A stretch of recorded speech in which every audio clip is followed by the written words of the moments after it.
Televiziunea Română, întâlnirile JTI și Fundația Art Production vă recomandă Garantat 100%.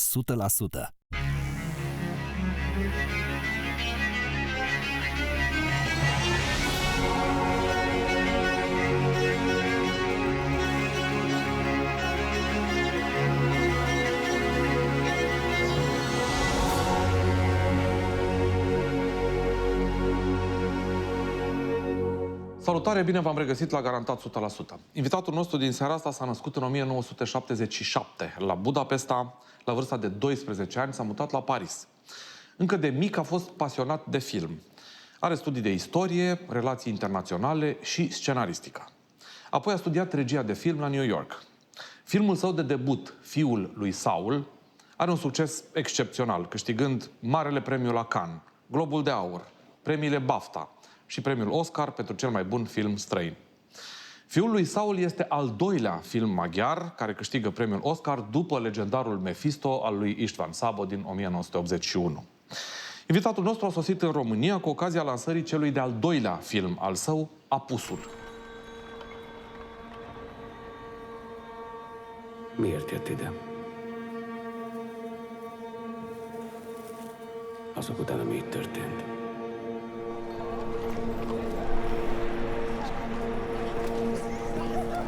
Ez a szüleim üzlete. Az volt. Boldogulok. Ez a ház még most is itt áll. Pedig rég eltűnt körülötte minden. Eltévedt, kisasszony. Nem. Elvihetem valahová?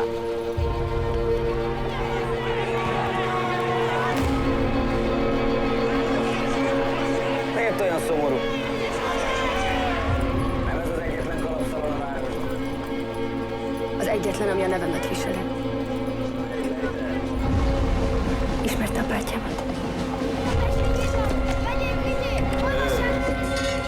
Senki sem tudja, hol lehet most. Imádkozzunk, hogy ez így is maradjon.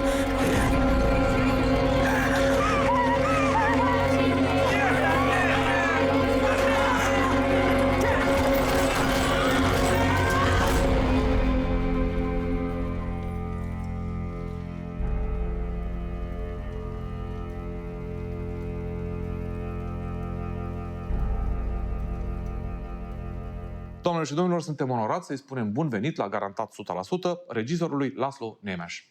Jó estét kívánok, bună seara, good evening. Good evening, thanks for having me. Thanks for coming. Born in 77.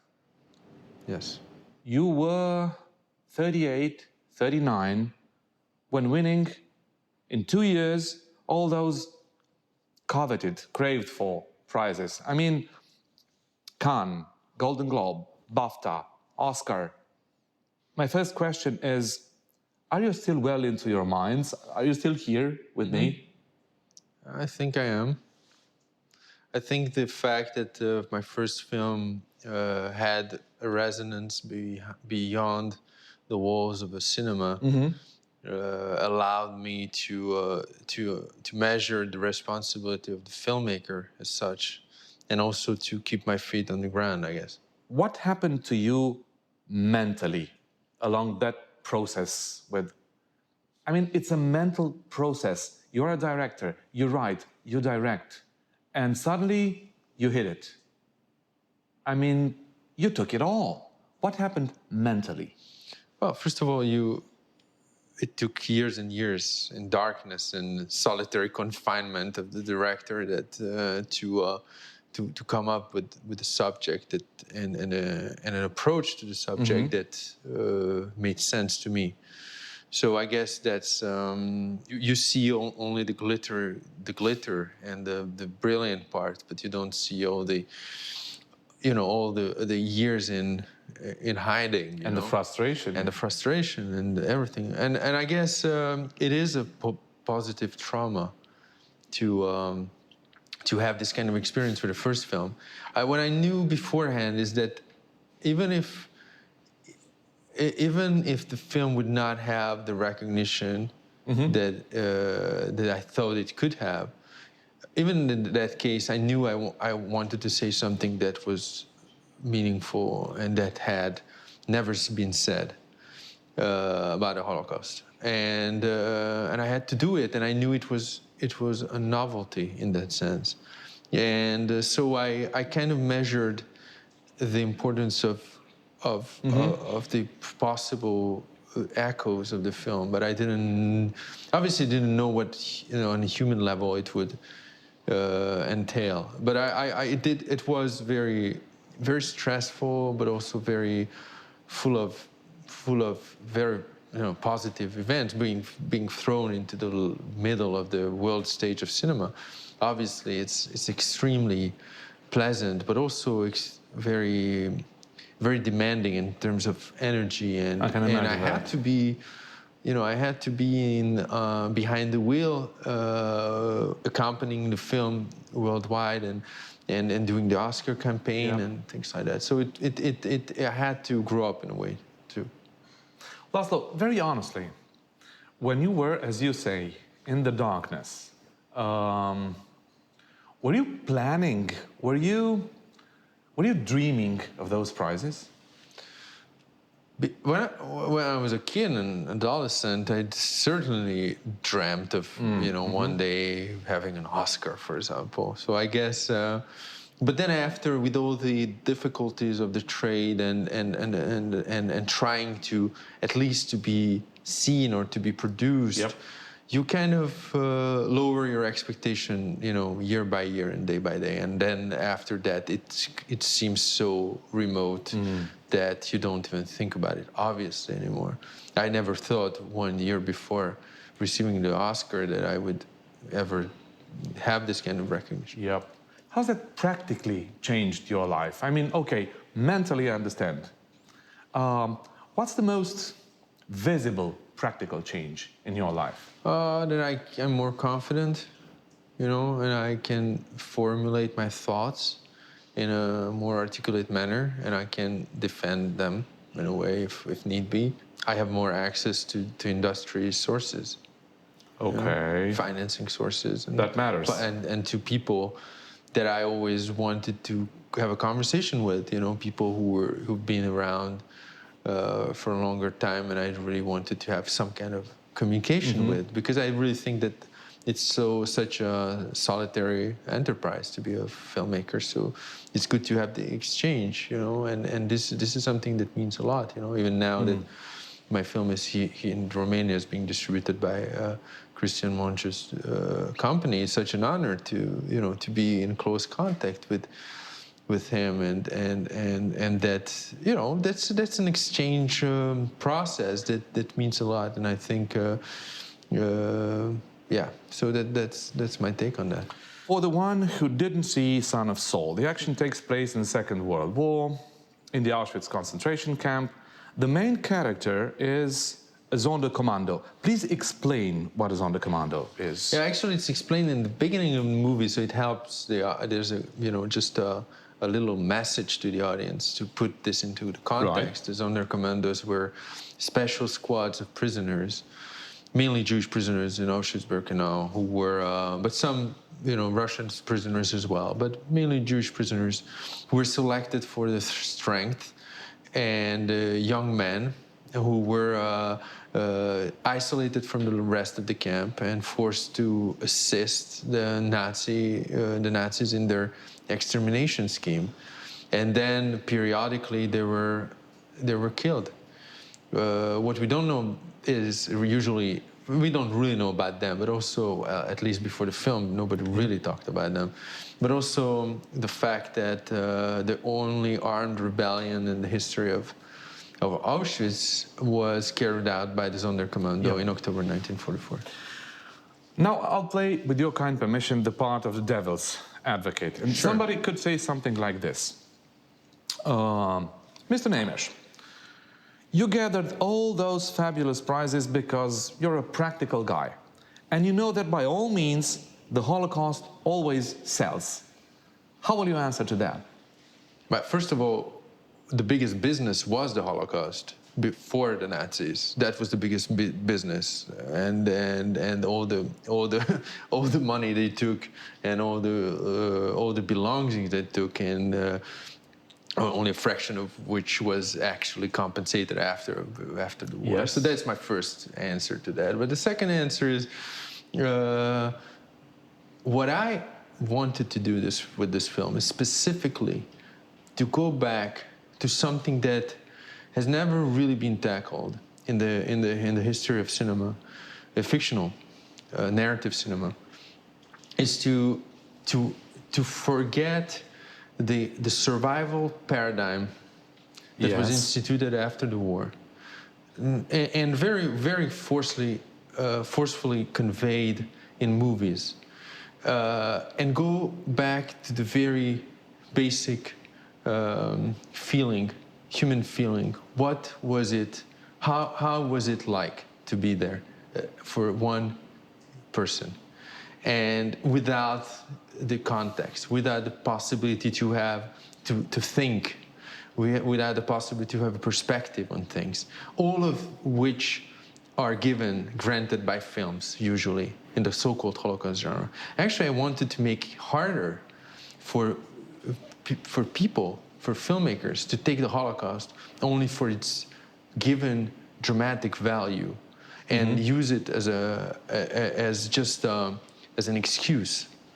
I really wanted to go back and interrogate, actually convey the visceral sense within the camp. When you cannot think, that's very important. Thinking comes after the war. So I guess that I would answer the devil's advocate by these sentences. There are lots of people saying that film topics connected with the Holocaust produce an almost inevitable mechanical emotion. And the success is more or less 100% guaranteed, let's say. I don't agree with that. You don't agree with that? Because what my problem is the so-called Holocaust genre, because it has become a genre. It has it's that it appeals to superficial emotions. Maybe it makes you cry, but you're always very safe in your way of looking at it. You always have this all-encompassing point of view. You always have a cutaway. You always have a nice officer, a nice German, or a nice Nazi, or something like that. You know, it's a path that's very safe. You have the good guys, you have the bad guys, and you can navigate, and then you can, with tears, just make it lighter for you or easier. But I didn't want that kind of solace. I didn't want that kind of solution for that. I wanted the experience to to stick with you, to really to linger on, and I guess that's precisely because I wanted to question the very conventions of the Holocaust genre that I made this film, because I didn't think that it was truthful to the real human experience within the camp. You pronounced it yourself, the Holocaust genre. A few years ago, Terry Gilliam was sitting on that chair, and during our conversation, he said a few things about Steven Spielberg. Gilliam said that Spielberg is one of the greatest storytellers in the film industry. But Terry Gilliam couldn't understand or accept the fact that one can make a success out of the Holocaust. Such a bizarre paradox, he said. The most sad and cruel event in the history of mankind becoming a financial success in film. How will you approach this delicate topic? Well, first of all, I think if you're a filmmaker and you're honest and true in your emotions, and you want to achieve something that's meaningful for the audience, it's commendable in itself. The problem is it has not become the rule. The rule has become more like taking the Holocaust for its dramatic value and exploit it. I would say that the Schindler's List was extremely honest in the director's approach. I think what he wanted was true. I also have to say he established the Shoah Foundation, in which he put tremendous effort and energy and money to have the last witnesses be taped and recorded. And I think for all these reasons, I would say that obviously I think he would have done maybe things differently a few years after that. I think maybe some solutions, for example, the gas chamber that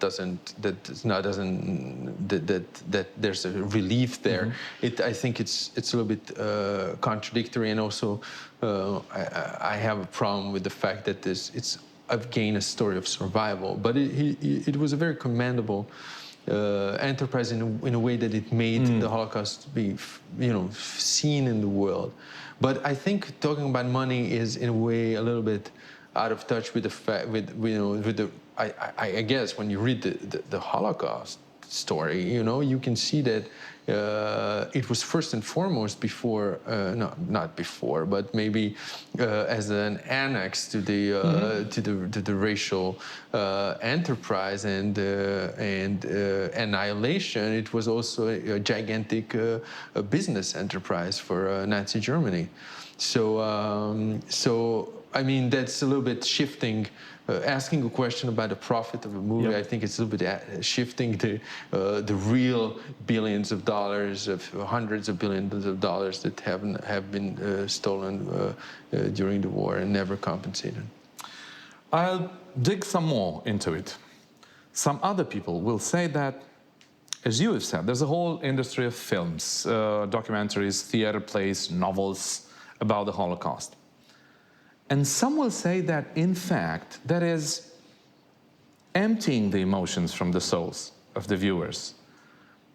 Because the idea of Holocaust begins to, to manifest itself as any other product which is overexposed. It even produces a sort of irritation and a sort of dysfunction in keeping alive any type of emotion or solidarity towards the victims. How will you comment that? I think it comes back to my previous comment. Yes. Really, it really is about the surviving paradigm. In a classical Holocaust genre film, you would have the exception. You wouldn't have, the rule.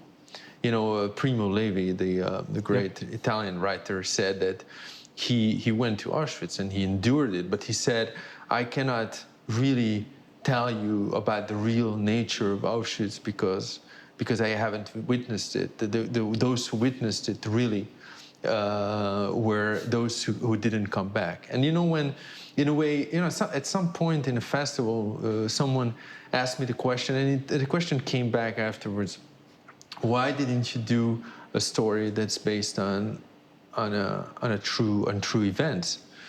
And I found in the process, I found out that my answer is that when you have a true story, you have actually someone who transmits the story, someone who tells the story. It's a story of survival. So what about the stories that have never been told? Most of the stories, let me tell you, have never been told because in 95% of the cases, people did not live to tell them. Right. And actually, that's what I think about the history, about the paradigm, the rule of the survival in films. It reassures people, but it doesn't tell you the truth. And for sure, I did not want to tell a story of survival in my movie. I wanted to convey the very visceral sense in an immersive way of the sense of hopelessness, utter hopelessness and destruction and the death of a soul that happened there in the middle of the European civilization. We live in a time when anti-Semitism is coming back in an alarming speed. Why do you think that happens? It seems that anti-Semitism, in a way, measures the moral the moral temperature of societies. So it's a social indicator. In a way, it is. In a strange way. It seems it's something that never goes out of style, you know? Can you please dig more into it? Explain it to me, please. But in which, what do you mean? Explain. What is it saying about the society? What is it saying about the condition of that society? I think historically the Jew has been the sort of internal enemy, because he cannot be clearly identified, although obviously in the Nazi propaganda they tried physically to identify, but sometimes they're just blonde and don't look like Jews, and you know, so it's the hidden, you know, the hidden element. I think there's a sort of paranoid component to it. It's what is it inside of us that can undo us, you know? And I think it's in a strange way it has followed the history of modern civilization. Obviously, we could talk about it for hours, but I would, you know, in a nutshell, that's the feeling I have, you know. And obviously, it does exist. It has a far right component, and it has a far left component, and I think both of them are exist. And I would say nowadays it's more subversive coming from the far left and the left than the right, interestingly. You said that it's something with the moral degree of the people living right now. What happens to this moral degree? What happens to this moral level? What happens to this level of conscience when anti-Semitism rises? I think there's some, you know, there's some tradition in Judaism. You can argue that the law is above everything. The law, it has to be respected, and it has to, you know, even in the Jewish laws, you would have even, you know, the capital punishment for certain minor crimes, and yet they are not carried out, and they have not been carried out for a long time. And why? Because there's something even more sacred than the most sacred. That is the law. What is more sacred? Wow. It's your own. It's the obligation, the moral obligation, to ask yourself as an individual if that law is still compatible with you.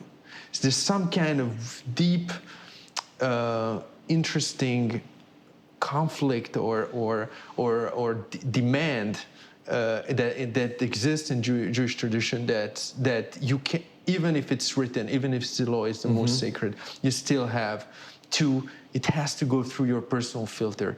Does it make sense? And as a human being, do you accept it?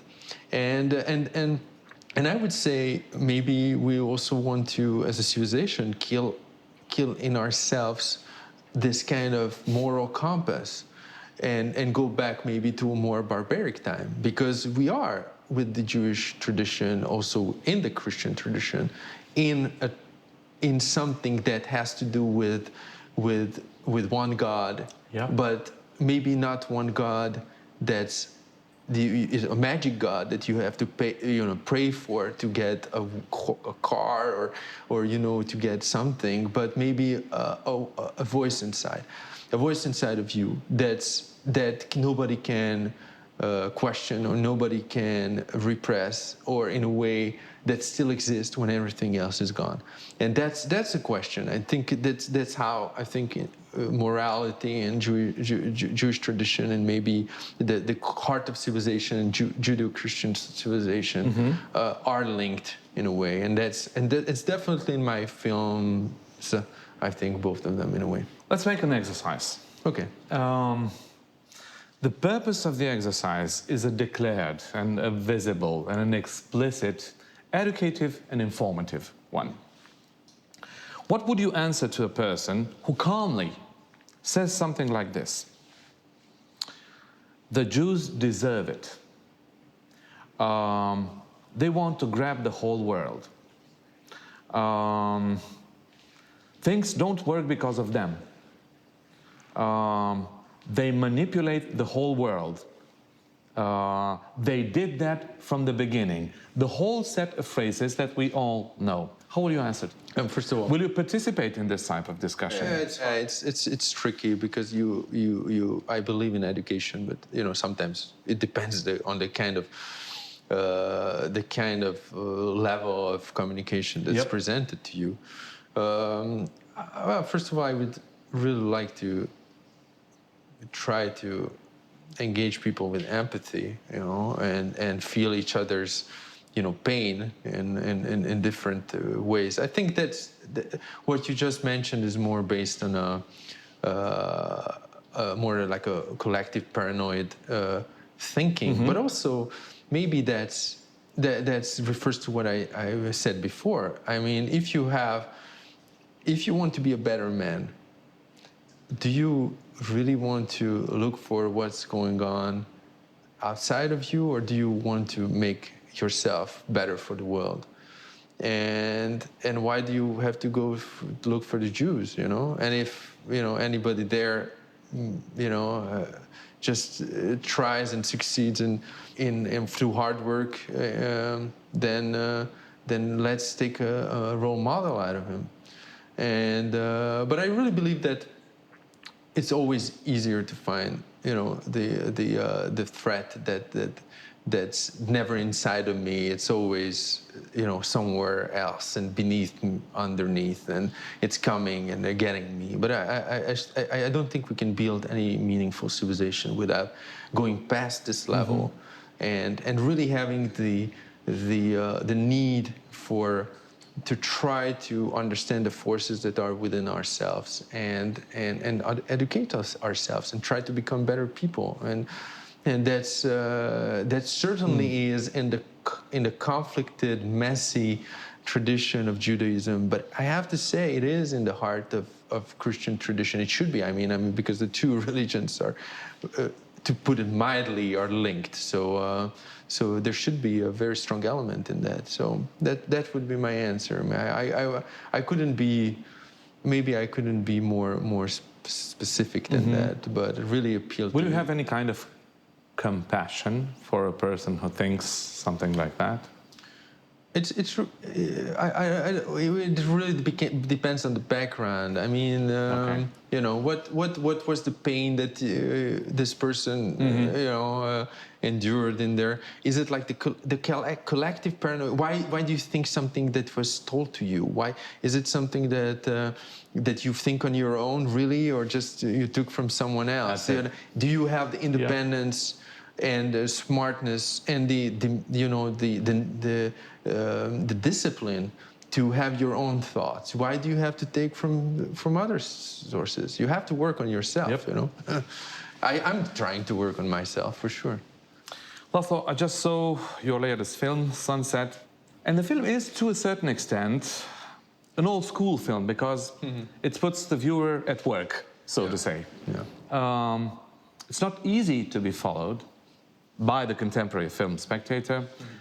Why are we getting tired so fast if a film is not in the parameters that we have been currently fed with? Well, I'm sure you would articulate it better than I do, but my approach to it would be that we have been defined for 30 years by what I call a sort of television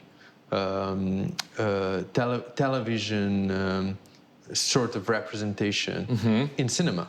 It's fine to have television. We are in television, but why cannot cinema defend itself in cinematic terms? Why did it have to look like television?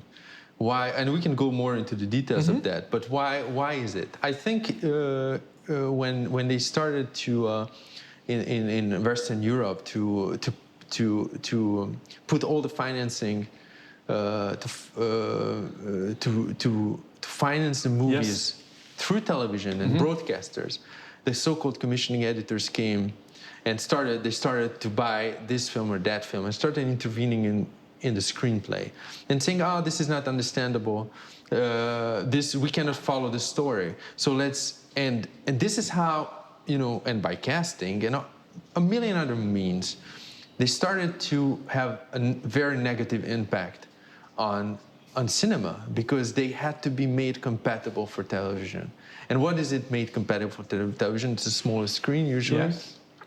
Usually people have to follow the story even when they are cooking. There's a function to it. So in a way, everything has to be streamlined. All the information, all the pieces have to be repeated 3 times. The angles have to be objectively depicting the right thing in the right place. In a way, like a football game. The camera is always on the ball, and this is how plot became the central element of storytelling in cinema. Whereas in the 60s and 70s, you would have great directors presenting with specific point of views in visions that couldn't be intercut. Everybody had their own voice, their own style in a way, their own grammar, and questioning the grammar of cinema. Instead of that, you would have the erosion of the tradition, in which, sometimes the audience had to fill in the blanks. They had to be part of the experience. Put to work, as I said. To put to work, it means if there's no desire in cinema, because everything is shown and everything is spelled out, there's nothing left for the audience. And so it's there's an act no of magic. respect to put the audience to work. I mean, it's an act of respect. But that's what I think. I really want to empower the audience, even if maybe it's an uphill battle.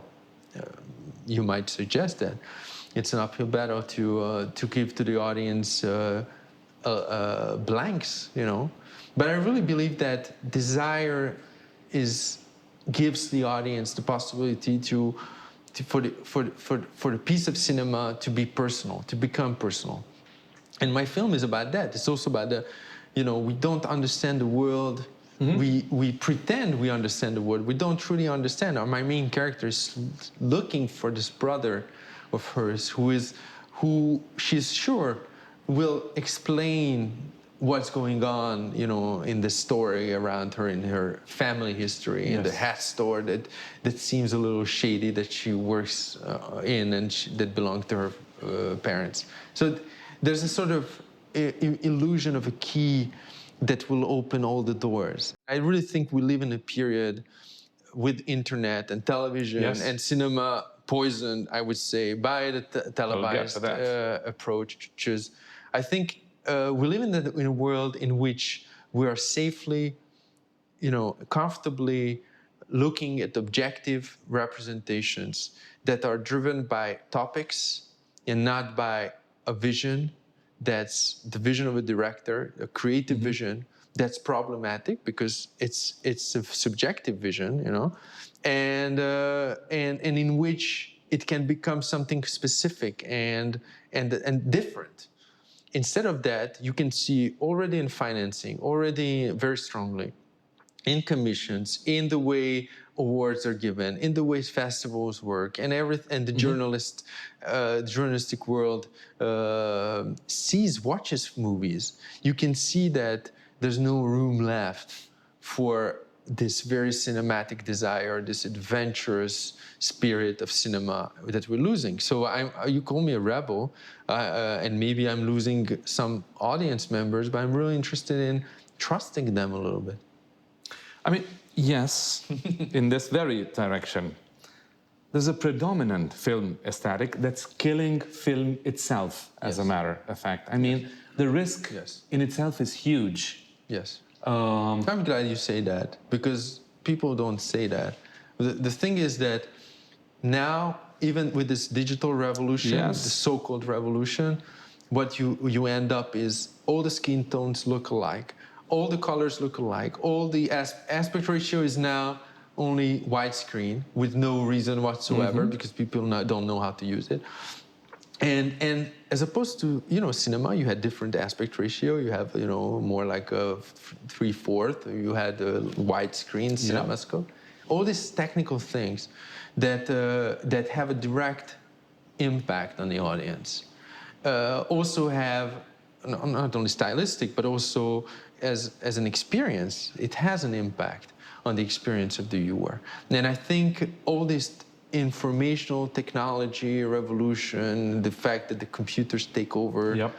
all this contributes to the standardization of cinematic practices that's more and more compatible with short-term attention, with short-term satisfaction, with superficial emotions, and no room for the audience. On the other hand, it's what we do right now here. I mean, lots of my colleagues from other TV stations will tell me something like this: "You're a friend. We respect you as a friend, but you're losing us. Give us some rhythm.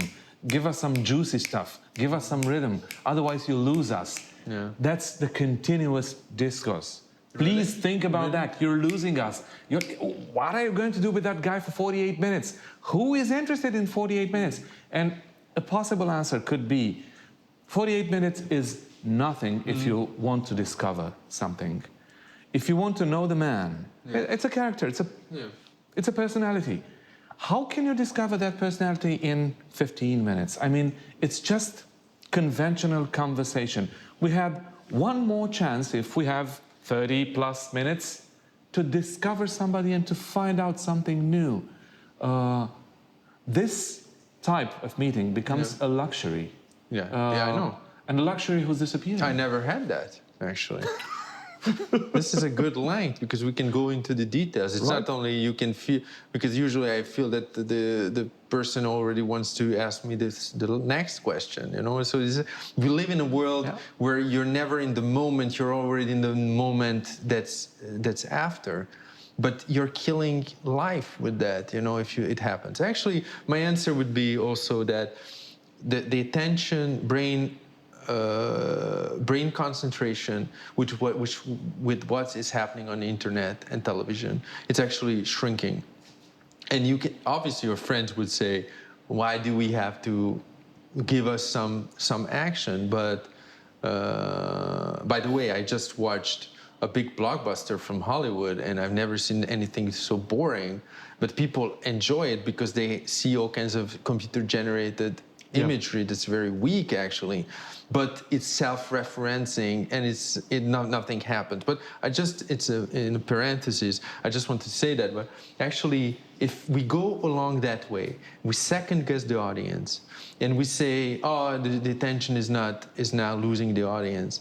It's actually, we're making it shorter and shorter and shorter. Then we end up with 10-second movies and nothing will happen, and already nothing happens because you can see that in movies now scenes have shrunk into like very small scenes. They don't have a beginning, they don't have an end. Like they cut into the middle of the scene, they say a few sentences, something happens, and we cut out. So in a way, we second guess the audience. We think they're dumb, we think they're stupid, and instead of saying, okay, now you have to let go of the control. You have to immerse yourself. Take some time to do that.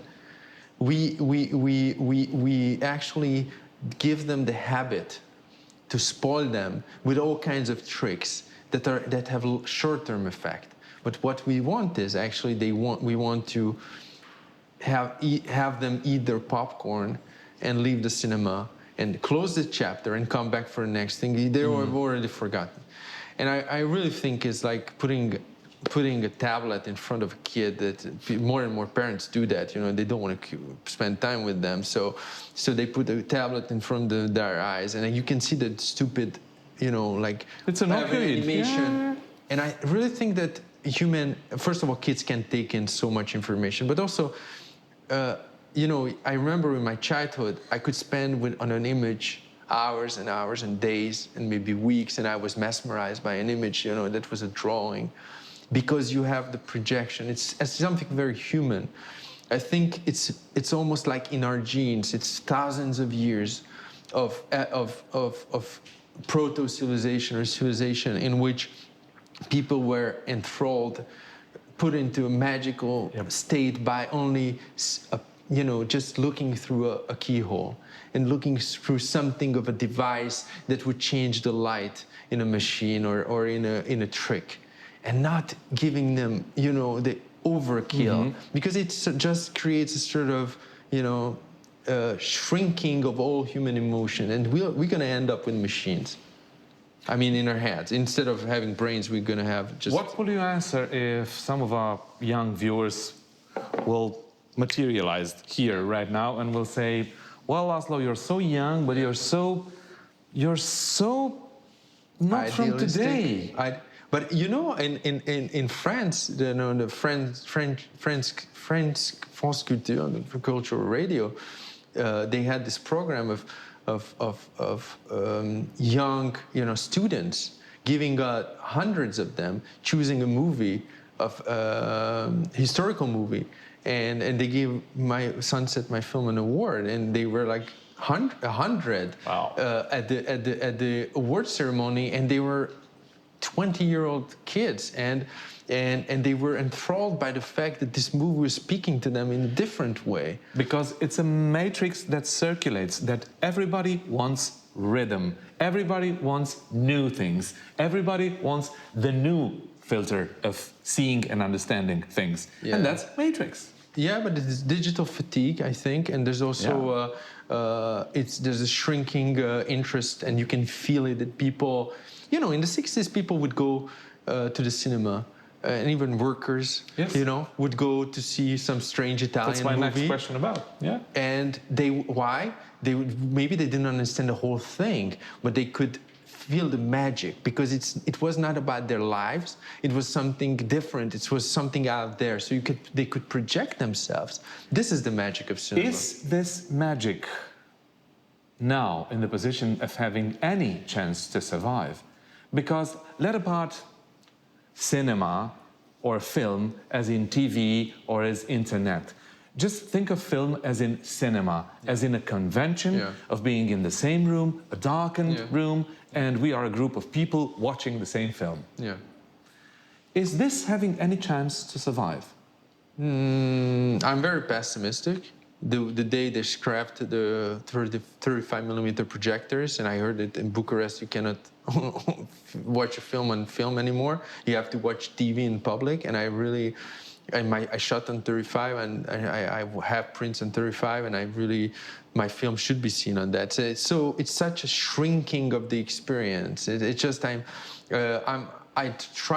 still have hope. That's why I go on. Yeah. But I can feel that the overall, direction of the river we're navigating on, or that's taking us, is really going towards a waterfall. I don't know. I'd like to have a stronger hope. I just don't know. I hope that some kind of a generational shift will come along and say, okay, we had enough of these crazy computers.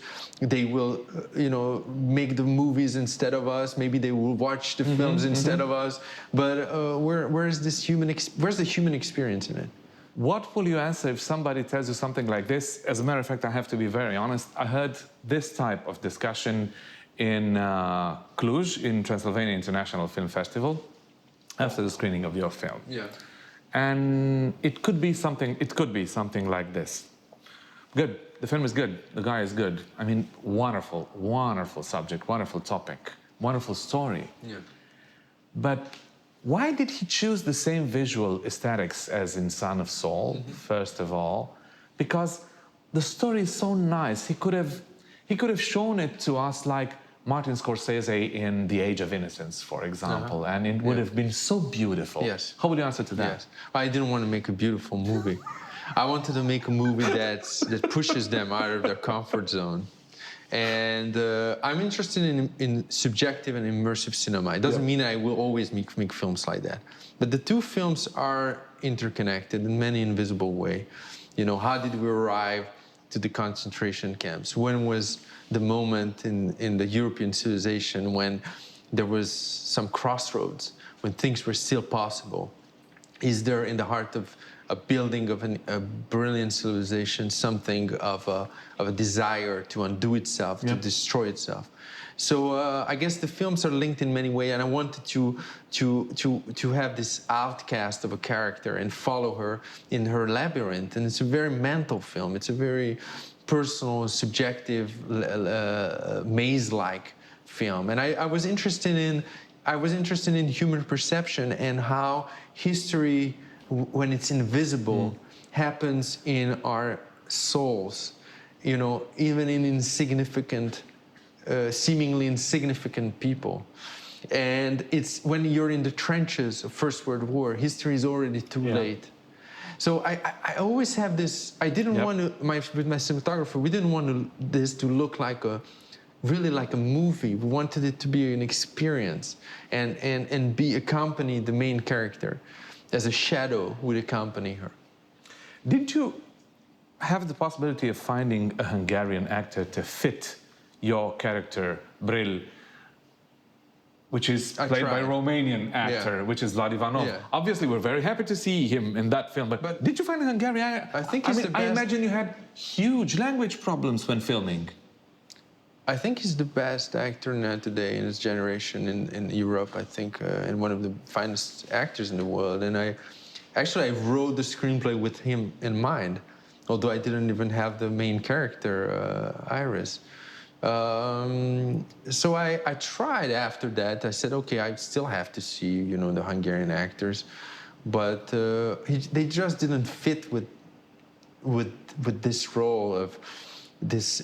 They didn't have the sophistication and still the mystery that were needed for this character. And he had such an incredible professional attitude, and he learned. You know, this was a character who had the most lines in the movie, and yet he had to learn all of them in Hungarian, which is a great challenge, and he did it marvelously. Okay, thank you so much for accepting this invitation. Thanks. I mean, good luck with all that you do, and thank you for your films, and really good luck with all that you do. Thank you for being here. Thanks and good for luck. having me. Thank you. Tuturor celor care sunt alături de Garantat 100%, mulțumim frumos pentru încredere. Ne vedem data viitoare. Noapte bună!